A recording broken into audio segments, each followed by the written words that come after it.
I could pick out plenty of low-quality garbage on TikTok, say, this is what's on TikTok, and that's why TikTok is bad. They sick of talking. That's valid. I get it. He's mentally retarded. Whoa, hey! Yo, we are not saying the R word on YouTube right now. Just as easily as I could cherry-pick high-quality stuff and say, this is what's on TikTok, and that's why TikTok is great. I know saying anything negative about TikTok gets me branded as old, so let me pull out a reference that's even older than me. Sturgeon's Law. 90% of everything is crap. That's not the problem. I don't hate people or content on TikTok. Well, I do, but not any more than the same for any other platform. I hate TikTok. We should all make that sort of distinction. We should treat technology platforms as tools people use rather than gatherings of people. When you let a platform become a place, and then your place, it feels like your home, and now it has a hook in you. I don't know if people still have a feeling of a home forum. I won't bore you with mine, but I'll say that even now, NWS feels right and NSFW feels weird. So what, you may say? Cultures emerge, something, diversity, etc. Microcosms of culture are all well and good, but that's not what's happening on modern social media. Every interaction with other people is mediated through an algorithm, often labeled AI for marketing reasons, that sorts you into a group of like-minded people, and shields you from dissent. An account on a website is not membership in a community, it's placement within a market segment. I'd argue that the acronym NWS counts as slang. We might know some TikTok slang. How about the euphemism unalive? It's a subcategory of slang called Algospeak. Saying the word murder worries platform owners that you'll offend the delicate sensibilities of shareholders, so TikTok censors the concepts they don't want you to discuss. At the risk of starting an internet argument, censorship is bad, and stopping you from saying something is censorship. We are witnessing censorship and pitiful attempts to circumvent it right now. If you have something to say about some unfavorable topic, perhaps the Tiananmen Square massacre, yet you feel attached to TikTok like it was your home, you dance around the topic to fly under the radar of the censors. In doing so, you're self-censoring. Imagine if TikTok had some way to ask you if you're interested in the current trending thing, like Twitter's trending topics. Now imagine that there's an approaching protest for an extradition bill, but ByteDance doesn't want you mentioning it. The meme would be to instead say something boring like tax return extension. Spreading awareness is not going to happen, but people perform the meme because what they care about is their fame on TikTok. A place is made for you, and all it asks is that you let them have your speech. In the technology sector, the way to make money is to blatantly do something evil and call it innovation. Have you heard the most irritating phrasal template, as a service? Minimal version for any grass-touching griddle critters. When you make some software thing for people, there is inevitably a technology stack, like this one. You would buy these things, and then have them. What a concept! What if you gave money to the vendor, repeatedly, forever, and then they didn't give you the networking, storage, servers, or virtualization? Let them handle all that for you. That is infrastructure as a service. What if you were on a higher tier of this infinite payment model, and also the vendor didn't let you touch the operating system, any middleware, or the runtime? Let them handle all that for you. That's platform as a service. What if your subscription was a bit more expensive, and they owned your data and applications too? Let them handle all that for you. That's software as a service. Generally, the allure is that it's a lower startup cost and outsourced complexity. Sure, you can't take your stuff elsewhere, but as long as they never alter the deal, the math works out. The problem is, as ever, conflicting incentives. You want to build a thing that makes money elsewhere, but the platform wants to make money from you. So if you want to connect technologies, build off each other, of course the platform wants to jump in the way and charge you for it. That's what it does. Notice, once a platform owner has its hooks in you, you own less and less. In the past, there have been game mods that spawn genres of video games. You'd better believe that if you try that again, the game's publisher will be taking ownership of that idea from you. Thank you very much. Twitter users, or twits, or X people, have been complaining about how it's dead, for real this time, for the majority of its existence. A constant cycle of the platform finding new ways to suck, people threatening to leave, and then not leaving. Now, realistically, Twitter is no stranger to jokes and hyperbole about leaving the hell site forever. If you're a Twitter executive, the message is clear. People will accept whatever you do to them, as long as you're slow enough. YouTube has the same pattern. Its history is a litany of shifting creators' AdSense money over to copyright squatters, while encouraging worse and worse content. Twitch, the company built on South Korean StarCraft streamers, which pulled out of Korea because it's too expensive, might as well send everyone a handwritten note to say, "Leave our platform!" No one will. It's a classic problem. On YouTube, people view Rumble as a place filled with undesirable exiles. To be fair, there's plenty. Twitchists and X people make up reasons for themselves to view the users of their platform's rivals as their own enemies. When you think of yourself not as a creator of static video content, but rather as a YouTuber, YouTube rests on that loyalty. That's way easier than doing anything to implement moderation features like what Twitch has. All they have to do is let you tell yourself there's barbarians at the gates.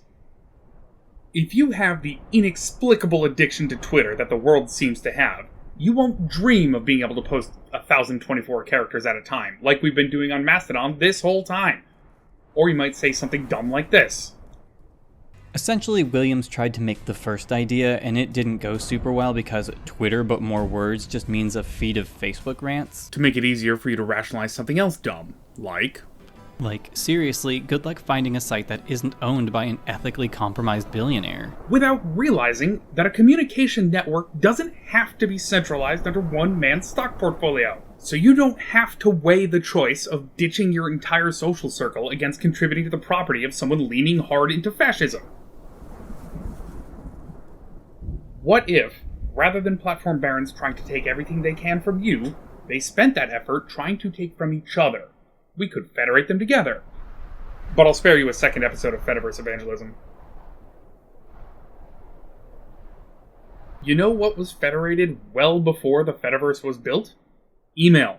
Servers talk to each other, and your email address is you@server. You could run your own email server. Yes, you. Get an old laptop, leave it plugged in. I bet it's got the specs for it. Amazing. Socially well-adjusted normal people were forced to use email. To help them understand, they were told it's like writing a letter. So manager types the world over decided that the custom in email land is to add pointless bullshit before and after every single message.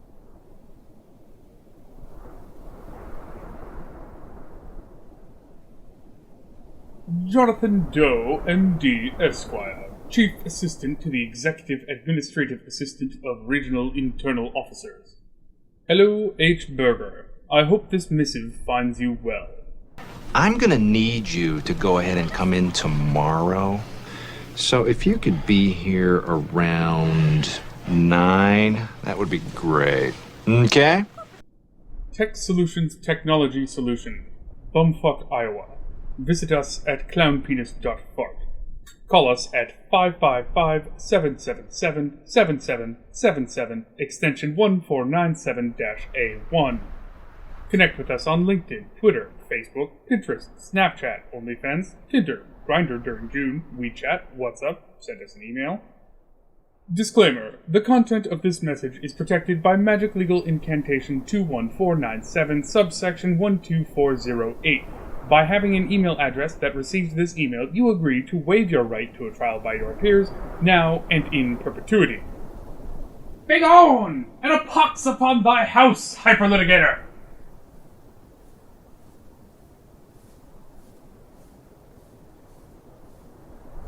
Hello again, H. Berger. Thank you for sending me an electronic mail.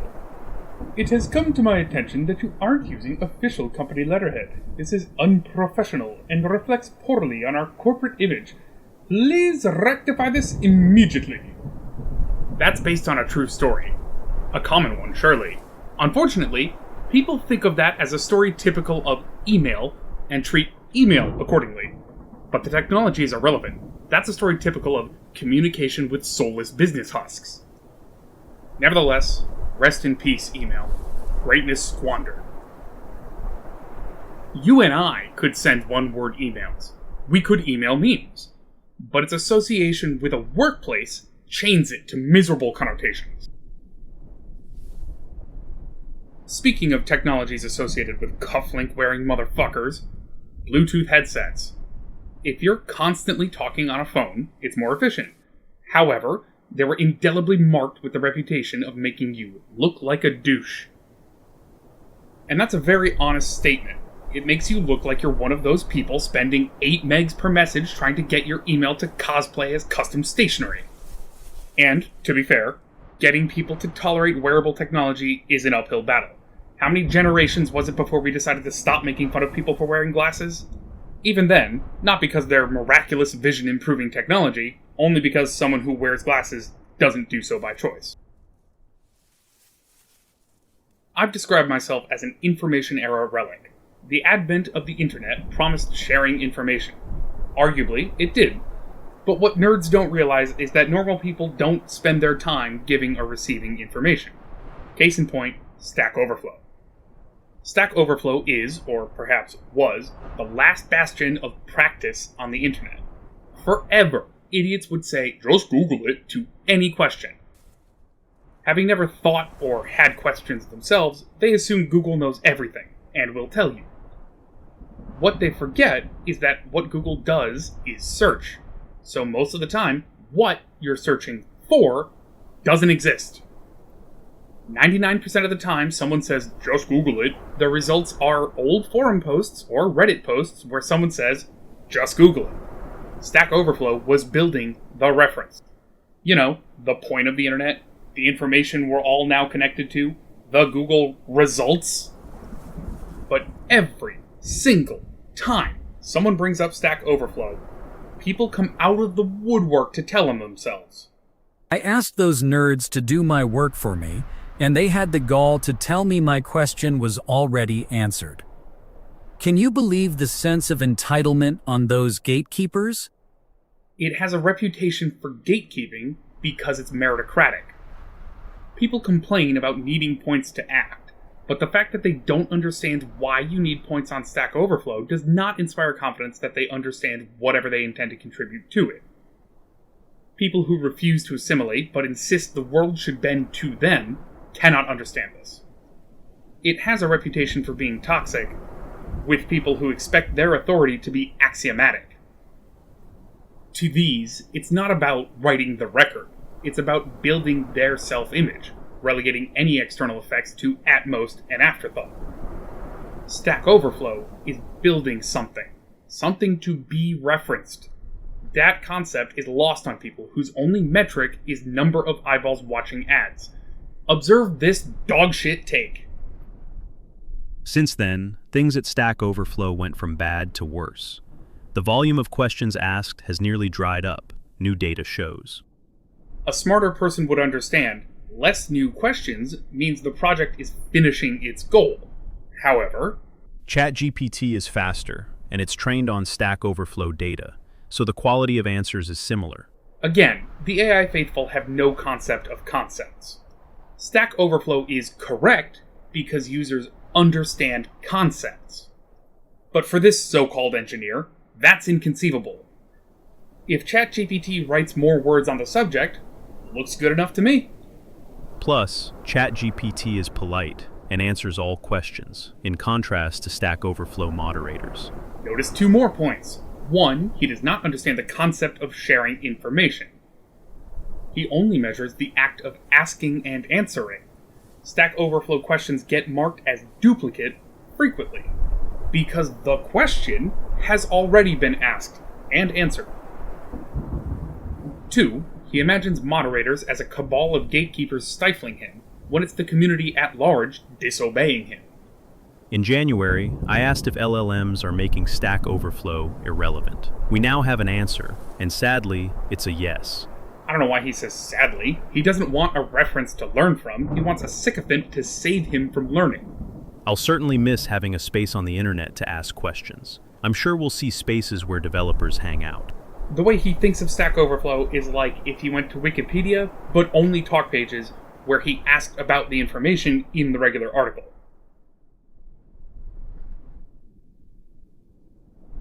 Here's an idea. Educational theorist Etienne Wenger wrote about communities of practice, which describe roughly, very roughly, people who do things together. In this sense, practice is always social practice. Communities forming around said practice share all kinds of stuff, including but not limited to, quote, untold rules of thumb, recognizable intuitions, specific perceptions, well-tuned sensitivities, and shared worldviews. I know you all in for just some. Wenger, via Ragnetta, presents a fascinating, albeit generous, idea. The way people work is to have a practice, then form a social tribe related to that practice. But what happens when there is no practicing? Stack Overflow is about the development of software, but for imbeciles, development isn't real, so it's a space where developers hang out. Bluetooth headsets aren't viewed as a better solution to voice communication, they're a fashion accessory that signifies lifestyle. Email isn't thought of as a way to send data between machines. It's treated as an official communication channel where your boss talks at you. The fediverse allows you to free yourself and your social circle from the platform they happen to use, so it's incomprehensible to people who seek to build fame on a platform. Now, those who own the technology you use find themselves with leverage over you or free. TikTok has the reputation of being the place where memes happen. That was derived from its previous reputation as being a place where everyone can go viral.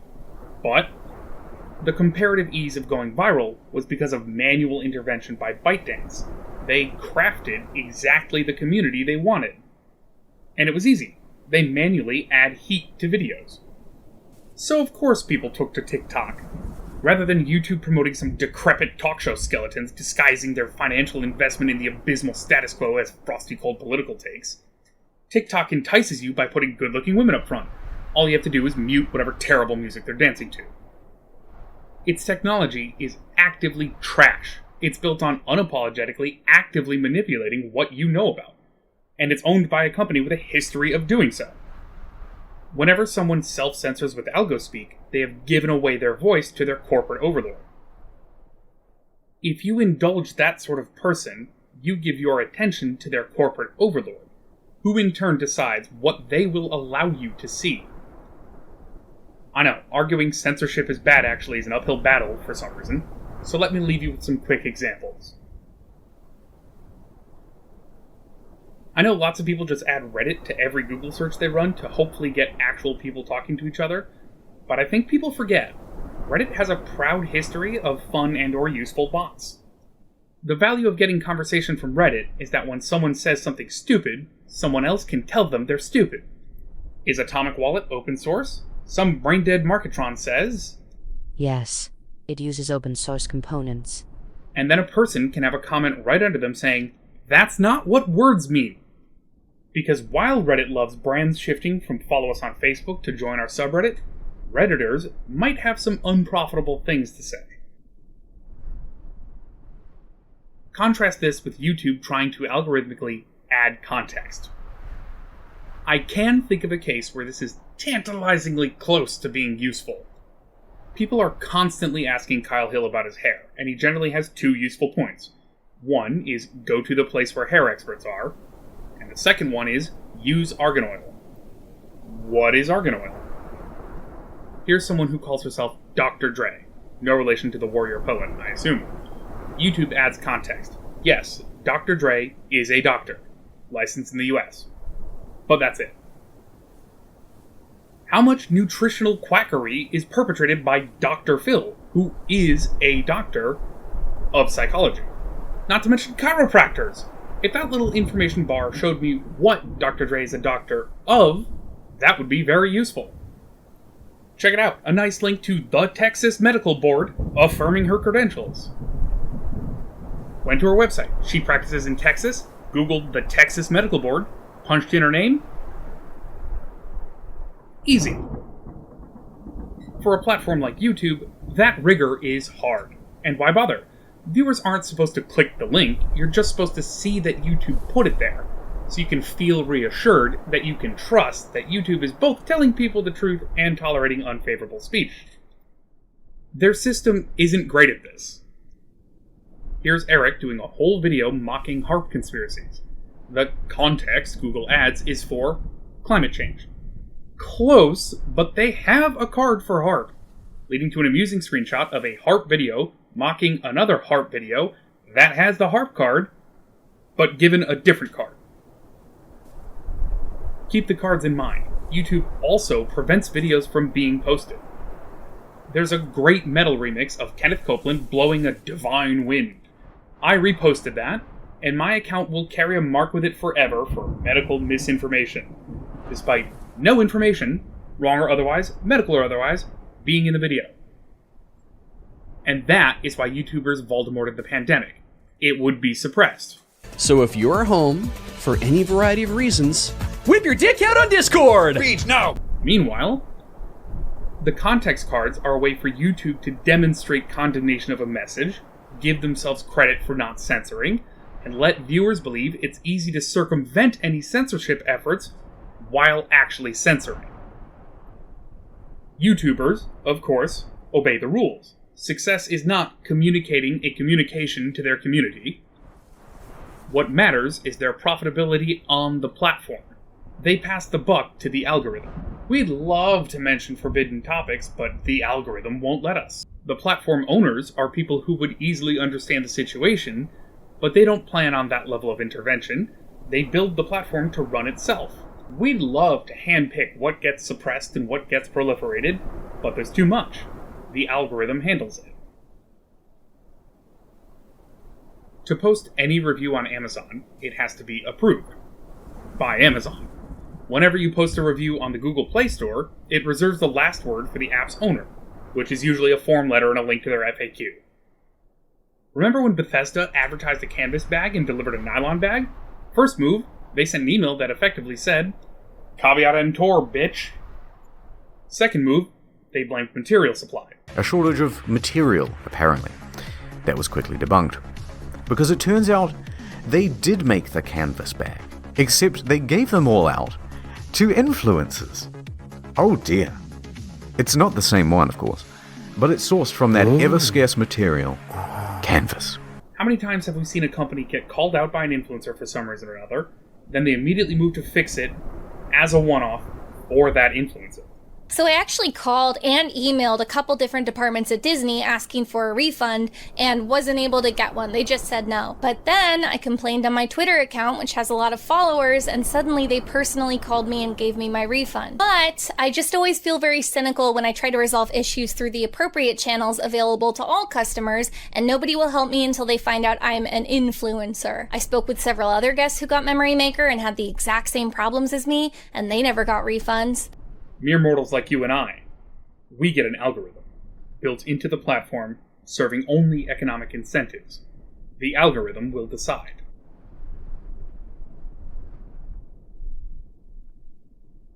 Some of them hated the mathematics that drove them, and some were afraid, and some worshipped the mathematics because it provided a refuge from thought and from feeling.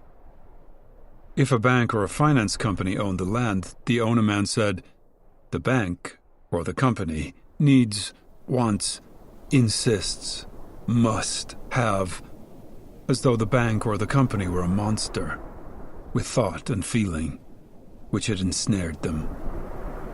We're sorry. It's not us. It's the monster. The bank isn't like a man. Yes, but the bank is only made of men. No, you're wrong there. Quite wrong there.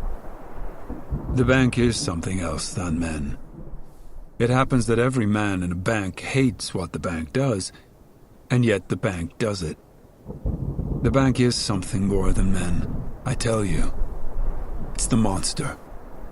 Men made it, but they can't control it. The monster isn't men, but it can make men do what it wants. In 1939, the Grapes of Wrath talked about the bank. Our monster is the algorithm. Like a capricious dark god, its wrath is unpredictable and its favor is unreliable. Its only directive: sacrifice for the shareholders.